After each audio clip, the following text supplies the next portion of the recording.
গ্রীষ্মকাল মানেই কিন্তু ফলের সমাহার, আর সেই ফলের ভিতরে আমার খুব পছন্দের একটি ফল কিন্তু আম।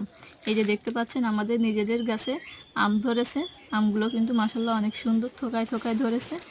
আর এই আমগুলো কিন্তু একটু টক মিষ্টি আছে, কাঁচা মাখায় খেলে কিন্তু অনেক ভালো লাগে। একদম থোকায় থোকায় ধরেছে। আর এখানে যে আমটা দেখতে পাচ্ছেন, এই আমটা কিন্তু একটু পেকে গেছে।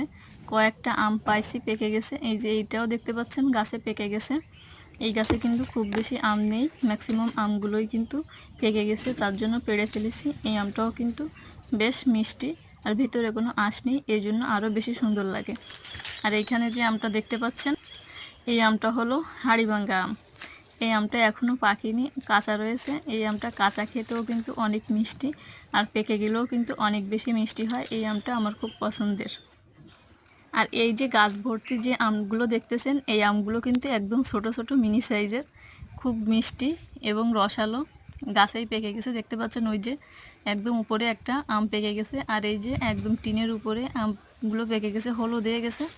মাশাআল্লাহ অনেক সুন্দর লাগতেছে। আর গাছেই যদি এরকম আম পেকে যায়, তাহলে তো খাওয়ার থেকে দেখেই চোখের প্রশান্তি, তাই না? গাছে যদি দেখা হয় আমগুলো একদম হলুদ হয়ে গেছে, তাহলে কিন্তু মনের ভিতরেও শান্তি লাগে।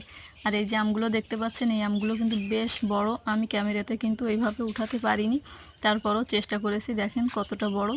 এই আমগুলো কিন্তু খেতে অনেক বেশি মিষ্টি, কি বলবো আপনাদের, যদি আপনাদের খাওয়াতে পারতাম তাহলে বুঝতে পারতেন যে আমগুলো কতটা মিষ্টি। আর এই যে কিছু কিছু আম এইখানে রাখছি যেগুলো পেকে, এগুলো কিন্তু একটা গাছের আম না, এগুলো অনেকগুলো গাছের আম, মানে আর কি প্রত্যেকটা গাছের একটা একটা করে আম রেখেছি। আর এই আমগুলো কিন্তু সব পাকা।